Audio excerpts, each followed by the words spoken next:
प्यारे मित्रों, आप सभी को आपके YouTube channel study with Parashuram में स्वागत है। और मैं हूं परशुराम और आज लेकर आया हूं 4 अंक के लिए एक प्रश्न है। वही है अपठित गद्यांश यानी अनरीड पैसेज। जैसे एक गद्यांश दिया जाता है, वो गद्यांश आपको क्या करने की पढ़ना है, पढ़कर नीचे दिए गए प्रश्नों के उत्तर लिखना है। बहुत ही आसान है, लेकिन भी फिर कई बातों को आपको याद में रखना है, क्योंकि यहाँ से 4 अंक है। 4 अंक पूरी तरह से प्राप्त करने के लिए हम प्रयास करना है, थोड़ा सा समय भी देना है। और जैसे आपको पता भी रहेगा कि बच्चों, अनरीड पैसेज का जो मुख्य उद्देश्य है, जो मुख्य ऑब्जेक्टिव्स है, ಕಾಂಪ್ರಿಹೆನ್ಷನ್, ಅರ್ಥಗ್ರಹಣ, ಕೊಟ್ಟ ಗದ್ಯಾಂಶವನ್ನು ನೀವು ಎಷ್ಟರ ಮಟ್ಟಿಗೆ ಅರ್ಥವನ್ನು ತಿಳ್ಕೊಂಡಿದ್ದೀರಾ ಅಂತಕ್ಕಂಥ ಉದ್ದೇಶದಿಂದ ಅದನ್ನು ಅನ್ರೀಡ್ ಪ್ಯಾಸೇಜ್ ಅಥವಾ ಅಪಠಿತ ಗದ್ಯಾಂಶವನ್ನು ಇಟ್ಟಿರ್ತಾರೆ. ಇಲ್ಲಿ ನಾನು ಕೆಲವೊಂದಿಷ್ಟು ಮಾತುಗಳನ್ನು ಏನೆಲ್ಲ ನಾವು ಅನುವಾದ ಅಂತಿದ್ದೀನಿ, ಅಪಠಿತ ಗದ್ಯಾಂಶಗಳನ್ನು ಮಾಡುವಾಗ, ಪ್ರಶ್ನೆಗೆ ಉತ್ತರಗಳನ್ನು ಹುಡುಕುವಾಗ ಕೆಲವೊಂದಿಷ್ಟು ಮಾತುಗಳನ್ನು ನಾವು ನೆನಪಿನಲ್ಲಿ ಇಟ್ಕೊಳ್ಬೇಕಾಗತ್ತೆ. ಏನಿದೆಪ್ಪ ಅಂತಂದರೆ, ಒಂದನೇದು ಗದ್ಯಾಂಶ ಕೋ 2-3 ಬಾರ್ ಅವಶ್ಯ ಪಡೆ. ಫಸ್ಟ್ ಏನು ಮಾಡಬೇಕಪ್ಪ ಅಂತಂದ್ರೆ, ಮೊದಲಿಗೆ 2.5 ತಾಸು ಅಷ್ಟೇ ಸಮಯ ಇತ್ತು. ಸೊ ನಾವೇನು ಹೇಳ್ತಿದ್ದೀವಿ, ಕ್ವಶನ್ಸ್ಗಳನ್ನು ಓದಿ ಅದಕ್ಕೆ ಆನ್ಸರ್ಸ್ಗಳನ್ನು ಹುಡುಕ್ರಿ ಅಂತ. ಆದರೆ ಈಗ ಸುಮಾರು 3 ಗಂಟೆಗಳ ಕಾಲ ನಿಮಗೆ ಸಮಯವನ್ನು ಪರೀಕ್ಷೆಯಲ್ಲಿ ಕೊಡ್ತಾ ಇರೋದ್ರಿಂದ ಒಂದೆರಡು ಸಲ ಏನು ಮಾಡ್ರಪ್ಪ ಅಂತಂದ್ರೆ ಅದರದ ಗದ್ಯಾಂಶಗಳನ್ನು ಓದಲಿಕ್ಕೆ ಪ್ರಯತ್ನವನ್ನು ಮಾಡಿರಿ. ಎರಡನೇದು ಉಸ್ಕಾ ಅರ್ಥ ಎವಂ ಭಾವ್ ಹೃದಯಂಗಮ್ ಕರೆ ಅಂತಂದರೆ ಸ್ಪಷ್ಟ ಮಾಡೋದು. ಅದ್ರದ್ದು ಓದಿದಂಗೆ ಅದು ಯಾವ ಸಬ್ಜೆಕ್ಟ್ ರಿಲೇಟೆಡ್ ಇದೆ, ಅದರಲ್ಲಿ ಏನು ವಿಷಯ ವಸ್ತು ಇದೆ ಅಂತಕ್ಕಂಥದ್ದು ಸ್ವಲ್ಪ ನೀವು ತಿಳಿದುಕೊಳ್ಳಲಿಕ್ಕೆ ಪ್ರಯತ್ನವನ್ನು ಮಾಡಬೇಕು. ಮೂರನೇದು ಗದ್ಯಾಂಶಕ್ಕೆ ಮುಖ್ಯ ವಿಚಾರಾಂಶಕ್ಕೋ ರೇಖಾಂಕಿತ ಕರಿ. ಸೊ ನಿಮಗೆ ಏನಾದರೂ ಆ ಪ್ಯಾಸೇಜಲ್ಲಿ ಇಂಪಾರ್ಟೆಂಟ್ ಇದು ಅನಿಸಿತ್ತಂದ್ರೆ ಸ್ವಲ್ಪ ಅದಕ್ಕೆ ಏನು ಅಂಡರ್ಲೈನ್ ಮಾಡಿ ಅದನ್ನು ಸ್ವಲ್ಪ ಈ ಕಂಟೆಂಟ್ ಇದಕ್ಕೆ ಇಂಪಾರ್ಟೆಂಟ್ ಅಂತ ಅನ್ನೋದನ್ನು ಸ್ವಲ್ಪ ಅಲ್ಲಿ ಏನು ಮಾಡಬೇಕು, ನೀವು ಅಂಡರ್ಲೈನ್ ಮಾಡಿ ನೆನಪಿನಿಟ್ಕೊಳ್ಳಿಕ್ಕೆ ಪ್ರಯತ್ನವನ್ನು ಮಾಡಬೇಕು. ಅದಾದಮೇಲೆ 4ನೇದು ಏನೇನು ಮಾಡಬೇಕಪ್ಪ ಅಂದರೆ, ನಾವು ಆವಾಗ ಪ್ರಶ್ನೆಗಳನ್ನು ಓದಬೇಕು. ಕೊಟ್ಟಿರ್ತಕ್ಕಂಥ 4 ಪ್ರಶ್ನೆಗಳನ್ನು ಓದಬೇಕು. ಕ್ರಮ ಸಂಖ್ಯಾಕೋ ಅವಶ್ಯ ಧ್ಯಾನ ಮೇರೆಕೆ. ಭಾಳಷ್ಟು ವಿದ್ಯಾರ್ಥಿಗಳು ಓದುವತ್ನಾಗ ಫಸ್ಟ್ ಕ್ವಶನ್ದ ಆನ್ಸರನ್ನು ಸೆಕೆಂಡ್ ಅಂತ ಬರೀತಾರೆ, ಥರ್ಡ್ ಇದ್ದಿದ್ದು ಫೋರ್ತ್ ಅಂತ ಬರೀತಾರೆ. ಹೀಗಾಗಿ ಯಾವ ಪ್ರಶ್ನೆಗೆ ಉತ್ತರಗಳನ್ನು ಮೇಲೆ ಹುಡುಕ್ತಾ ಇದ್ದೀರಲ್ಲ, ಅದೇ ಪ್ರಶ್ನೆ ಸಂಖ್ಯೆಗಳನ್ನು ಉತ್ತರ ಪತ್ರಿಕೆಯಲ್ಲಿ ಬರೆದು ಉತ್ತರಗಳನ್ನು ಬರಿಬೇಕು. 6ನೇದು ಉತ್ತರ ಸಂಕ್ಷೇಪ ಮೇ ಅಪ್ನಿ ಭಾಷಾ ಮೇ ಛೋಟೆ ವಾಕ್ಯೋ ಮೇ ಲಿಖಿ. ಆ ಉತ್ತರಗಳನ್ನು ಹೇಗಿದೆಯೋ ಹಾಗೆ ಅಲ್ಲಿಂದ ಈ ಕಡೊಂದು ಬ್ರ್ಯಾಕೆಟ್ ಹಾಕೋದು, ಈ ಕಡೊಂದು ಬ್ರ್ಯಾಕೆಟ್ ಹಾಕೋದು, ಹೆಂಗೈತೆ ಹಂಗೆ ಇಳಿಸುವಂಥದ್ದಲ್ಲ. ಅಲ್ಲಿ ಏನು ಕ್ವಶನ್ ಕೇಳಿದ್ರೆ ಅದೇ ರೀತಿಯಾಗಿರ್ತಕ್ಕಂಥ ಉತ್ತರಗಳನ್ನು ಚಿಕ್ಕ ವಾಕ್ಯದಲ್ಲಿ ನಿಮ್ಮದೇ ಭಾಷೆಯಲ್ಲಿ ಬರಲಿಕ್ಕೆ ಪ್ರಯತ್ನವನ್ನು ಮಾಡಬೇಕು. ಪ್ರಶ್ನೋಕ್ಕೆ ಉತ್ತರ ಗದ್ಯಾಂಶಕ್ಕೆ ಆಧಾರ ಪರ್ ಹಿ ದೇ. ಸೊ ಕೆಳಗಡೆ ಭಾಳಷ್ಟು ಸ್ಟೂಡೆಂಟ್ಸ್ಗಳು ಏನು ಮಾಡ್ತಾರಪ್ಪ ಅಂತಂದ್ರೆ, ಅಲ್ಲೇನೋ ಒಂದೇ ಲೈನ್ ಆನ್ಸರ್ಸ್ಗಳನ್ನು ಎಕ್ಸ್ಪೆಕ್ಟ್ ಮಾಡ್ತದೆ. ಬಟ್ ಇವ್ರು ಇನ್ನೊಂದು ಸ್ವಲ್ಪ ಅವ್ರದ್ದೇ ಆಗಿರ್ತಕ್ಕಂಥ ವೊಕ್ಯಾಬ್ಯುಲರಿ ಮತ್ತು ಸೆಂಟೆನ್ಸ್ ಫಾರ್ಮೇಷನ್ ತೊಗೊಂಡು ಅದನ್ನು ಉದ್ದಕ್ಕಾಗಿ ಮಾಡೋದು 5 ಸಾಲಿಗೆ ಬರೀತಾರೆ. ಅದನ್ನು ಮಾಡೋದಿಲ್ಲ. ಏನು ಕ್ವಶನ್ ಕೇಳ್ತಾರೆ ಅದಿರಬೇಕು ಓನ್ಲಿ ಫಾರ್ ದ ಗದ್ಯಾಂಶಕ್ಕೆ ಸಂಬಂಧಪಟ್ಟಂತೆ. ಅದನ್ನೇ ನಾವು ಇಲ್ಲಿ 8ನೇ ಮಾತಲ್ಲಿ ಹೇಳಿದ್ದೀವಪ್ಪ ಅಂತಂದ್ರೆ, ಅಪ್ನಿ ಓರ್ ಸೆ ಕುಚ್ ಬಡಾ ಚಡಾಕರ್ ಉತ್ತರ ನಹಿ ಲಿಖಿ. ಸೊ ನಿಮ್ಗೆ ಏನಾದರೂ ಅದ್ರ ಬಗ್ಗೆ ಗೊತ್ತೈತಂತಂದ್ರೆ ಮತ್ತು ಅದಕ್ಕೆ ಬಗ್ಗೆ ಸ್ವಲ್ಪ ಹೆಚ್ಚಾಗಿರ್ತಕ್ಕಂಥ ಒಂದು ಎಕ್ಸ್ಪ್ಲನೇಷನ್ ಅವಶ್ಯಕತೆ ಅಲ್ಲಿ ಇಲ್ಲ. ಏನು ಕ್ವಶನ್ ಕೇಳಿದ್ದಾರೆ ಅದನ್ನು ಮಾತ್ರ ಆ ಗದ್ಯಾಂಶದಲ್ಲಿ ಹುಡುಕಿ ಉತ್ತರಗಳನ್ನು ಬರೆದ್ರೆ ಸಾಕು. ಇಷ್ಟಿತ್ತು ನೀವು ಅಪಠಿತ ಗದ್ಯಾಂಶದಲ್ಲಿ ಪ್ರಶ್ನೆಗಳಿಗೆ ಉತ್ತರಗಳನ್ನು ಬರೆಯುವಾಗ ನೆನಪಿನಲ್ಲಿ ಇಟ್ಕೊಳ್ತಕ್ಕಂಥ ಮಾತುಗಳು. ಇಲ್ಲಿ ಒಂದು ಗದ್ಯಾಂಶವನ್ನು ಹೊಸ ಪ್ರಶ್ನೆ ಪತ್ರಿಕೆ ನಮೂನೆಗಳಲ್ಲಿ ಕೊಟ್ಟಿರ್ತಕ್ಕಂಥದ್ದಿದೆ. ಸೊ ನೋಡುವ ಏನಿದೆ ಅಂತಕ್ಕಂಥದ್ದು. ಹೀಗಿದೆ ಅದು. ಸಾಹಿತ್ಯ 2 ಪ್ರಕಾರ ಮೇ ದಿಖಾಯಿ ದೇತಾ ಹೇ, ಶಿಷ್ಟ ಸಾಹಿತ್ಯ और ಜನಪದ ಸಾಹಿತ್ಯ. ಸಾಹಿತ್ಯದಲ್ಲಿ 2 ಪ್ರಕಾರಗಳು ಕಾಣ್ತೀವಿ, ಒಂದು ಶಿಷ್ಟ ಸಾಹಿತ್ಯ ಮತ್ತು ಜನಪದ ಸಾಹಿತ್ಯ. ज्ञानी और शास्त्रज्ञ जिस साहित्य का सृजन करते हैं उसे शिष्ट साहित्य कहा जाता है.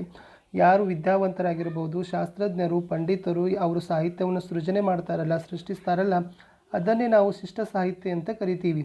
ಶಿಷ್ಟ ಸಾಹಿತ್ಯ ಲಿಖಿತ ಹೋತಾಯಿ. ಈ ಶಿಷ್ಟ ಸಾಹಿತ್ಯ ಬರವಣಿಗೆದಾಗಿದೆ, ಲಿಖಿತವಾಗಿರ್ತದೆ. ಆದರೆ ಜನಪದ ಸಾಹಿತ್ಯ ಅಲಿಖಿತ ಹೋತಾಯಿ. ಜನಪದ ಸಾಹಿತ್ಯ ಅಂತಕ್ಕಂಥದ್ದು ಅಲಿಖಿತ ಅಂದರೆ ಮೌಖಿಕ. ಇಸ್ಕಿ ರಕ್ಷಾ ಮೌಖಿಕ ಪರಂಪರಾಸೆ ಹೋತಿ ಹೇ. ಈ ಜನಪದ ಸಾಹಿತ್ಯದ ಒಂದು ಸಂರಕ್ಷಣೆ ಅದು ಮೌಖಿಕವಾಗಿಯೇ ನಡೀತಕ್ಕಂಥ ಒಂದು ಪರಂಪರೆ.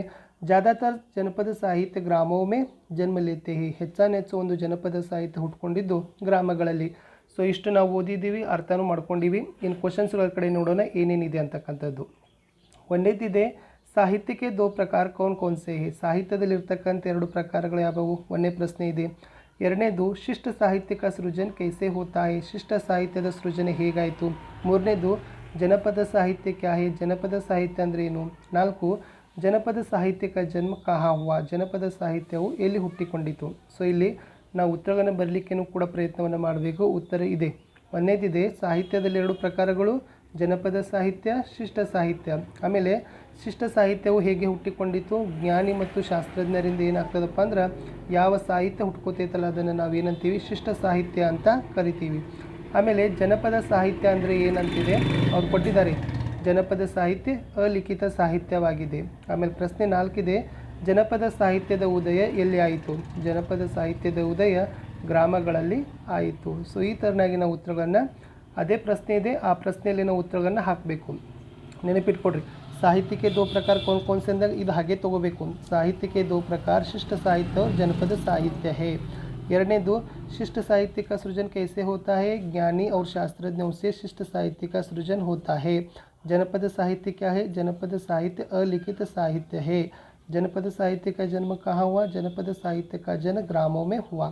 ಈ ಥರನಾಗಿ ಆ ಕ್ವಶನ್ಸ್ಗಳಲ್ಲಿರ್ತಕ್ಕಂಥ ವರ್ಡ್ಸ್ಗಳನ್ನೇ ತೆಗೆದುಕೊಂಡು ಗದ್ಯಾಂಶದಲ್ಲಿರ್ತಕ್ಕಂಥ ಆನ್ಸರ್ಸ್ ವರ್ಡ್ಗಳನ್ನು ತೆಗೆದುಕೊಂಡು ಫಾರ್ಮೇಷನನ್ನು ಮಾಡಿ ಉತ್ತರಗಳನ್ನು ನಾವು ರೆಡಿ ಮಾಡಲಿಕ್ಕೆ ಪ್ರಯತ್ನವನ್ನು ಮಾಡಬೇಕು. ಸೊ ಇದೇ ಅದು ಇರ್ತಕ್ಕಂಥ ಮೇನ್ ಆಗಿರ್ತಕ್ಕಂಥ ಒಂದು ಉದ್ದೇಶ. ಇನ್ನು ಭಾಳಷ್ಟು ದೊಡ್ಡದಾಗಿರ್ತಕ್ಕಂಥ ಪ್ಯಾಸೇಜ್ ಇದೆ 2ನೇ ಪ್ರಶ್ನೆ ಪತ್ರಿಕೆ ನಮೂನೆಯಲ್ಲಿ. ಪ್ಯಾಸೇಜ್ಗಳನ್ನು ಓದುವ. सम्राट अशोक चंद्रगुप्त मौर्य का पौत्र और बिंदुसार का पुत्र था. अशोक की उदारता और दया की भावना के कारण ही इतिहासकार उसका गुणगान करते नहीं थकते. उसकी उदारता और दया केवल मानव जाति तक सीमित न थी, वरना वह तो प्राणी मात्र का संरक्षक और सेवक था. जाति, धर्म और देश की संकीर्णता को समाप्त कर उसने जीव मात्र के हित को अपने जीवन का लक्ष्य बनाया. सम्राट अशोक के महान आदर्श आज भी भारत में जीवित है और यहाँ के निवासियों को आत्मकल्याण, धार्मिक सहिष्णुता और विश्व बंधुत्व की प्रेरणा दे रही है. गद्यांशಗಳನ್ನು ಓದಿದ್ದೀವಿ. ಪ್ರಶ್ನೆಗಳನ್ನು ನೋಡೋಣ. अशोक की गुणगान क्यों किया जाता है? अशोक के जीवन का लक्ष्य क्या था? सम्राट अशोक के आदर्श में क्या प्रेरणा दे रहे हैं? अशोक किसका पौत्र था? सो ಇಲ್ಲಿ ಫಸ್ಟ್ ಆನ್ಸರ್ ಬಂದ್ಬಿಟ್ಟು ಏನಪ್ಪ ಅಂತಂದರೆ उदारता और दया की भावना के कारण अशोक की गुणगान किया जाता है. जाति, धर्म, देश की संकीर्णता को समाप्त कर उसने जीव मात्र के हित को अपने जीवन का लक्ष्य बनाया. अशोक. ಮೂರನೇದಿದೆ, आत्मकल्याण, धार्मिक सहिष्णुता, विश्व बंधुत्व के कारण सम्राट अशोक के आदर्श हमें प्रेरणा दे रही है. ನಾಲ್ಕನೇದಿರ್ತಕ್ಕಂಥದ್ದು ಅಶೋಕ್ ಚಂದ್ರಗುಪ್ತ ಮೌರ್ಯಕ್ಕೆ ಪೌತ್ರತೆ. ಪೌತ್ರ ಅಂದರೆ ಮೊಮ್ಮಗ ಅಂತ ನಾವು ಕರಿತೀವಿ. ಓಕೆ, ಇಲ್ಲಿ ಸೊ ಕ್ವಶನ್ಸ್ಗಳನ್ನು ನೋಡಬೇಕು. ಸೊ ಕ್ವಶನ್ಸ್ಗಳನ್ನ ನೋಡಿದಾಗ ಅಲ್ಲಿ ಆನ್ಸರ್ಸ್ನ ಹುಡುಕ್ಲಿಕ್ಕೆ ನೋಡ್ರಿ. ಅಶೋಕ ಗುಣಗಾन क्यों किया जाता है? ಇಲ್ಲಿ ಇದೆ ನೋಡ್ರಿ, ಏನಿದೆ? उदारता और दया की भावना के कारण इतिहासकार ने उसका गुणगान करते नहीं थकते. ಸೊ ಅಲ್ಲಿರ್ತಕ್ಕಂಥದ್ದು. ಆಮೇಲೆ ಎರಡನೇದು, ಅಶೋಕ್ ಕೆ ಜೀವನ್ का लक्ष्य क्या था? ಸೊ ಇದಿರ್ತಕ್ಕಂಥದ್ದು ಏನು? ಜಾತಿ, ಧರ್ಮ, ದೇಶ ಕೆ ರಕ್ಷಾ, ಸಂಕೀರ್ಣತಾ, ಅದು ಜೀವನ का लक्ष्य ಇದಿರ್ತಕ್ಕಂಥದ್ದು. ಆಮೇಲೆ ಹಮೆ ಕ್ಯೂ ಪ್ರೇರಣಾ ದೇ ರಹೆ ಹೇ, ಲಾಸ್ಟಲ್ಲಿರ್ತಕ್ಕಂಥದ್ದು ಆತ್ಮಕಲ್ಯಾಣ, ಧಾರ್ಮಿಕ ಸಹಿಷ್ಣುತೆ, ವಿಶ್ವ ಬಂಧುತ್ವಕ್ಕೆ ಪ್ರೇರಣಾ ದೇ ರಹೆ. ಲಾಸ್ಟ್ ಇರ್ತಕ್ಕಂಥದ್ದು ಅಶೋಕ್ ಮೌರ್ಯ ಚಂದ್ರಗುಪ್ತ ಮೌರ್ಯ का ಪೌತ್ರತ. ಈ ಥರನಾಗಿ ತುಂಬ ಸರಳವಾಗಿರ್ತಕ್ಕಂಥದ್ದೇ ಒಂದು ವಿಧಾನದಲ್ಲಿ ನೀವು ಏನು ಮಾಡ್ಬೋದಪ್ಪ ಅಂತಂದರೆ ಪ್ರಶ್ನೆಗಳಿಗೆ ಉತ್ತರಗಳನ್ನು ಕೊಂಡ್ಕೊಳ್ಬೋದು. ಸೊ ಈ ವಿಡಿಯೋ ನಿಮಗೆ ಇಷ್ಟ ಆಗಿದೆ ಅಂತ ಅಂದ್ಕೊಳ್ತಾ ಇದ್ದೀವಿ. ಇಷ್ಟ ಆದರೆ ಲೈಕ್, ಶೇರ್ ಮಾಡಿ, ಗೆಳೆಯರಿಗೆ ಶೇರ್ ಮಾಡಲಿಕ್ಕೆ ಮರೆಯದಿರಿ. ಒಂದು ಚಿಕ್ಕ ಪ್ರಯತ್ನಕ್ಕೆ ಪ್ರೋತ್ಸಾಹವನ್ನು ಕೊಡಿ. ಸಿಗುವ ಮುಂದಿನ ವಿಡಿಯೋದಲ್ಲಿ.